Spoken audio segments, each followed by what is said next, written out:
Welcome back to Music News Mondays. Let's get on it.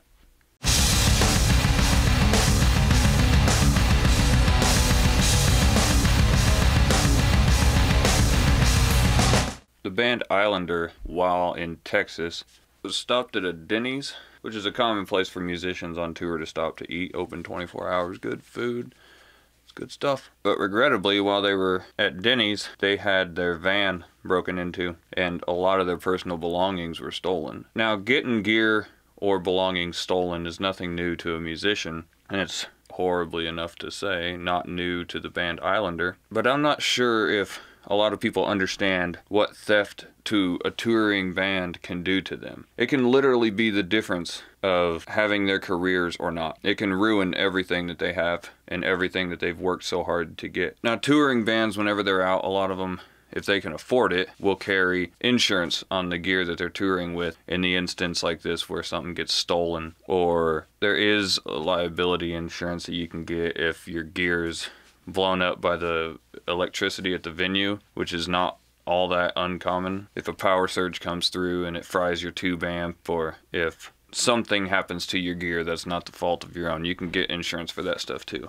But that's also really expensive insurance, and being a touring musician is not necessarily a lucrative job, let alone, aside from the gear, a lot of Islanders' personal things were stolen, and these are things that have memories attached to them that they'll never be able to get back. If you haven't heard of Islander before, they're a band who is emerging into the industry. The guitar player, JR, some of you may have seen and or heard of him from Brian Head Welch's side project, Love and Death. JR is the guitarist and backup vocalist in that band. He's also worked as Brian's guitar tech when on tour with Korn. And I mean, this really sucks for those guys, because they're out there really trying to make something of themselves, trying to live their dreams and fulfill their passion, and yet somebody thought it was worthwhile to steal their personal belongings. Now, me personally, I have no patience for somebody who wants to steal an item. I think that's absolutely bullshit. If you take something that doesn't belong to you, that's just, you deserve a heavy ass beat. So hopefully they're able to find out who did it. Hopefully they're able to regain many, if not all, of their belongings. They're still out there touring. They're working hard on regaining the losses. So to any other bands out there who are getting ready to go tour or who are touring now, make sure that your gear is thoroughly locked up. Make sure that the vehicle, if you're towing a trailer, have multiple locks on the trailer. And also the vehicle, if you're parking somewhere or if you're eating at Denny's or what have you, try to do your best to park in front of a window. It's where you can keep a constant eye on the vehicle that you guys are traveling in. And if nothing else, park it underneath a light so that it's well lit. It's kind of a deterrent of them jackasses who want to break into shit. Moving on, Nothing More did a live stream on their Facebook page, which I was lucky enough to get a piece of. And they announced that they're going on tour, which that's exciting for me. I've had the pleasure of seeing Nothing More twice, and I cannot stress enough how incredible that band is live. Full of energy, they interact with the crowd.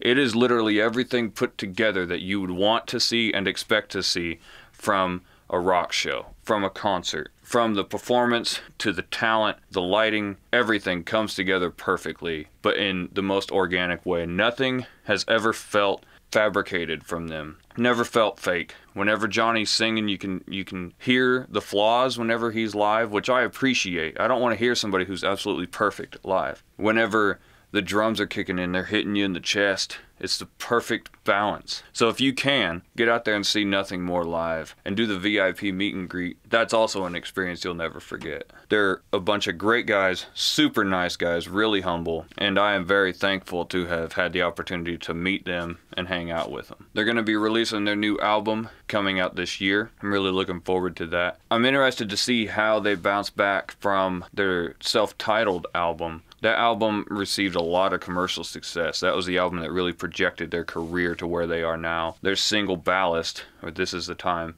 hit the mainstream waves. And me personally, I've had that album in my CD player just on repeat, and it never gets old for me. It's super dynamic, very put together, very artistic. So if you haven't heard it or picked it up, I recommend doing so. And finally, I want to talk about Seether again. In the last Music News Monday, I talked about how Seether released their new single, Let You Down. That song is phenomenal. when listening to that song, I couldn't predict where the melody was going to go, but whenever it went to where it was going, it just sat in your head. It was fantastic. I've probably listened to that song 100 times since they've released it. But they announced also that they're going on tour this spring and summer, and they announced a change to what's going on. Seether has been primarily a three-piece band. Sean Morgan is the guitarist and then the drummer and bassist. But that's hard to do live, especially if you're a singer who plays guitar. Sometimes it's just a pain in the ass to keep up with the riffs and play them as sharp as they deserve to be played,